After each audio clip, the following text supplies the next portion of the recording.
ഇപ്പോൾ ഒരു 5 സ്റ്റാർ ഹോട്ടലിൽ കിട്ടുന്ന ബിരിയാണി ഒരു ടേസ്റ്റ് വൈസ് ആവറേജ് ബിരിയാണിയാണെന്ന് വിചാരിക്കുക. തൊട്ടപ്പുറത്ത് ഒരു തട്ടുകട സ്റ്റൈലുള്ള ഒരു ഹോട്ടലുണ്ട്, അവിടെ നല്ല ക്വാളിറ്റിയും ടേസ്റ്റുള്ള ഒരു ബിരിയാണി ഉണ്ടെന്ന് വിചാരിക്കുക. നമ്മൾ സ്വാഭാവികമായിട്ടും ഏതാ സെലക്ട് ചെയ്യുക?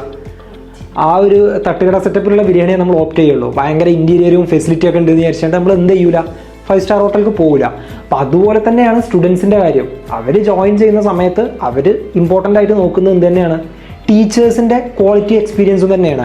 അതായത് ഇപ്പോൾ നമ്മൾ എത്ര ഫെസിലിറ്റീസ് നമ്മൾ വേറെ പ്രൊവൈഡ് ചെയ്ത് കഴിഞ്ഞാലും ടീച്ചേഴ്സ് ക്വാളിറ്റിയിൽ നമ്മൾ കോംപ്രമൈസ് ചെയ്ത് കഴിഞ്ഞാൽ അവരെന്ത് ചെയ്യൂല, പ്രോപ്പറായിട്ട് ഇവിടെ എക്സിസ്റ്റ് ചെയ്യൂല, അവർക്ക് ഒരു നല്ല റിസൾട്ട് നമുക്ക് ഉണ്ടാക്കി കൊടുക്കാൻ പറ്റൂല. ഇതേപോലെ തന്നെയാണ് ടീച്ചേഴ്സിൻ്റെ കാര്യം.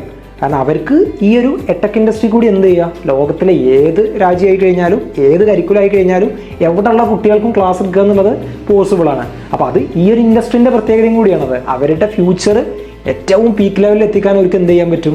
ഈ ഒരു എടെക് ഇൻഡസ്ട്രി കൂടി പറ്റും.